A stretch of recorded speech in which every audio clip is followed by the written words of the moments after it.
Hürmetli vatandaşlarım, bugünkü leksiyimizle başlayımız. Dünya boyunca 500 eğiz yani yürüyüşlük, kudretlik devlet ilgiligideki şirketler ziyan tartıp, vahbiyeydiğen begzadalarga aylandı. Mavzulu haber 12. ayının 4. günü Amerika avazının Xitay tili programması ilan kılındı. Haber mundaq başlandı.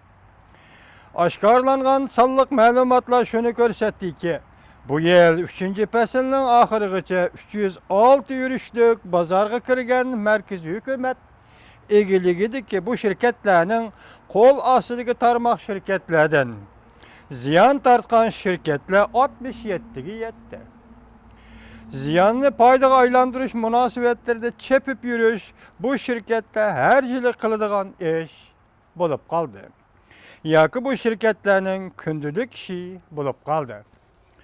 Ziyan tartkan devlet ilgiligideki şirketler işçide polat tömür sanatı, kömür kokus sanatı, hava katnaş şirketi katarlık mahsuslaşkan, kesipleşken sanat şirketlerinin ziyan tartışı afet rayını bulup kaldı. Yakı afet rayınıga ayrılıp kaldı. Çünkü Alyomin şirketi vekilligideki bir türgüm sanat şirketleri ötünüp biriş, özgergen halda meblağ ve mal mülkte setiş, bazarga çıkarış yolunu tanlap aldı. Zor bir türküm şirketler nahayet zor miktarda hükümetinin vahbisinden kelgen pulunu haclaydıgan oldu.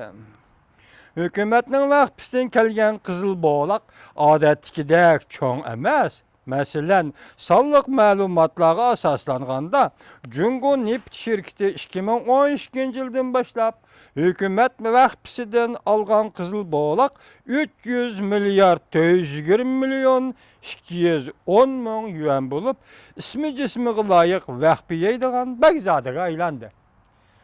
Bu vahbiyeydiğanlar adetlikidek çoğun meseleki biz bildiğin derecede çoğun ya köp pul hıcdavatı emas.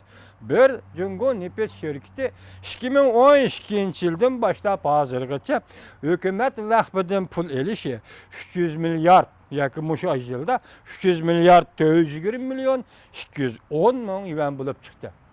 Ondaqda vatandaşım oylap görüyorsun, Cungo Neft şirketi şundaq ziyan tartkan bolsa, Şinjan Mustamliki, Şinjan Uyguristan'daki qaramay neftiki, Özgü neftiki, Tarım neftiki ve Komuldaki neftikler ve başka bütün neftik rayını 28 orundan neft çıkıvatkan Şinjan Mustamliki rayında bu neftlerini Xitay ziyan tartış hesabı geçivatkan bulandı. Belki şundaq.